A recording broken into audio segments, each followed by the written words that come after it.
Les crises économiques et les catastrophes environnementales ne sont pas des causes mais des conséquences, affirme un banquier un peu singulier, Ettore Gotti Tedeschi, économiste, financier et ancien directeur de l'Institut des œuvres religieuses, la Banque du Vatican, qui a bien voulu nous accorder une longue interview qui mêle économie et foi chrétienne. La Banque du Vatican qui avait été accusée de blanchiment d'argent. Monsieur Ettore Gotti Tedeschi, bonjour. Merci d'être avec nous sur Euronews.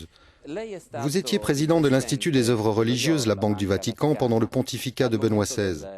Vous avez demandé l'aide d'experts de premier plan contre le blanchiment d'argent pour ramener le Vatican dans la whitelist, la liste des pays faisant preuve de transparence financière. Pourquoi le Vatican n'a-t-il pas accepté votre plan ? Beaucoup de gens au Vatican ne comprenaient pas ce qui était arrivé après le 11 septembre 2001 et n'avaient pas compris que les nouveaux règlements internationaux qui régissent les systèmes bancaires allaient devenir beaucoup plus stricts.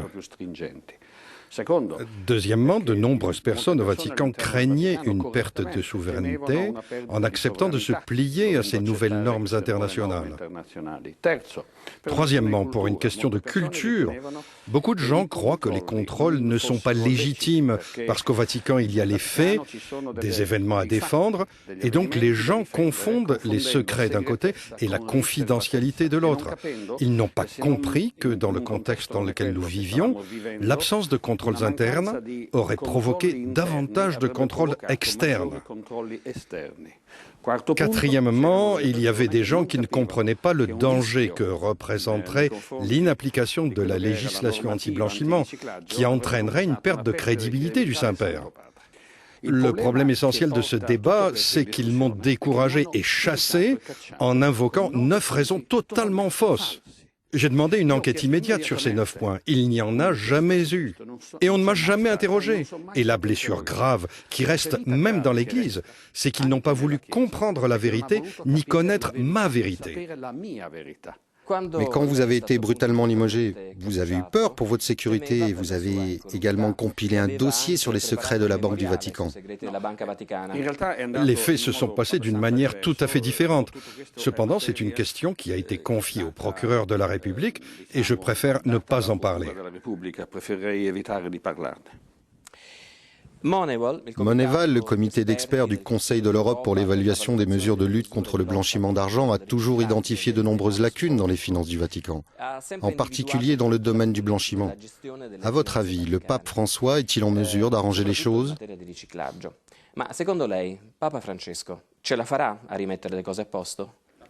Au cours de mon mandat en tant que président de la banque, Moneval a effectué 2 inspections importantes. La première, en novembre 2011, quand il est venu pour voir ce que nous avions fait l'année précédente. Il a donné un avis très positif.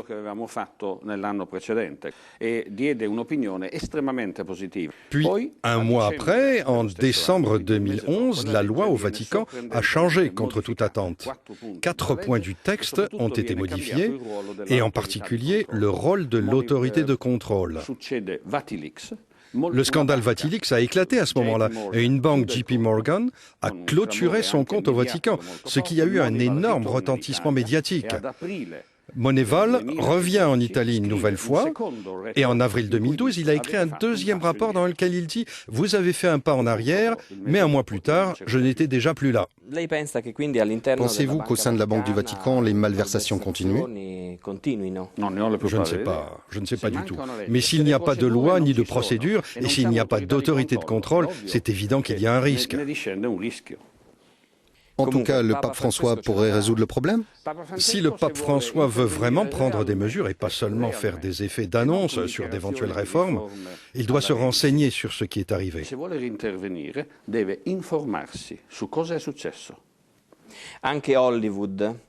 Même Hollywood, avec le film The Big Short, le casse du siècle, dénonce le cynisme criminel de la haute finance aux États-Unis. Je pense aux prêts hypothécaires à risque, aux emprunts toxiques.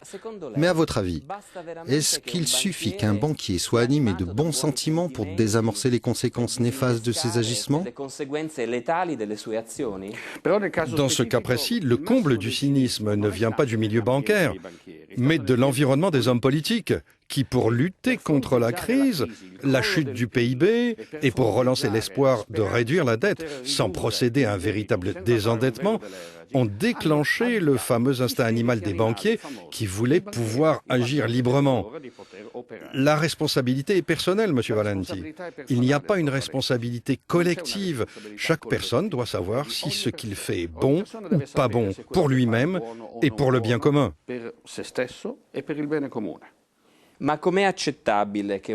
Comment peut-on accepter qu'un banquier puisse percevoir des primes sur les produits financiers toxiques et ne pas être poursuivi en justice? Si vous voulez une explication technique, elle est simple à donner. Au plan moral, mon appréciation est qu'il ne devrait jamais y avoir de bonus. Et si le banquier en a touché, il devrait les rendre. Les décisions économiques sont prises par des personnes bien informées qui sont entre New York et Washington. À Bruxelles, ils envoient leurs conclusions avec une note où ils écrivent « tout doux, à faire ». C'est ce que vous écrivez dans le livre que vous avez publié avec le journaliste Paolo Gambi, « L'œuvre du diable ». Alors je vous demande, au niveau international, pensez-vous que l'Europe compte pour du beurre? Je crois qu'aujourd'hui, nous devrions nous poser cette question. Mais qui est-ce qui compte? Aujourd'hui, personne ne sait où se trouve le pouvoir. L'Europe pourrait avoir un très grand avantage, celui d'être un point d'équilibre. Elle pourrait soutenir la stratégie des États-Unis, qui sont très inquiets à cause de l'Asie, dont la croissance explose. Ou bien l'Europe pourrait faire ses propres choix. L'Europe est un élément clé en ce moment, à mon avis, dans ce système de réorganisation des pouvoirs géopolitiques. Mais qu'est-ce que l'Europe? Je n'ai pas compris à quoi correspondait l'Europe et qui est l'Europe. Si l'Europe, c'est l'Europe de Bruxelles, nous sommes mal barrés. Mais si l'Europe, c'est l'Allemagne, alors nous sommes encore plus mal barrés. Le temps est hors de ses gonds, a écrit Shakespeare dans Hamlet. Ces quelques mots me semblent révélateurs de ce qu'il se passe dans le monde, dans de nombreux domaines, et sans doute depuis des siècles.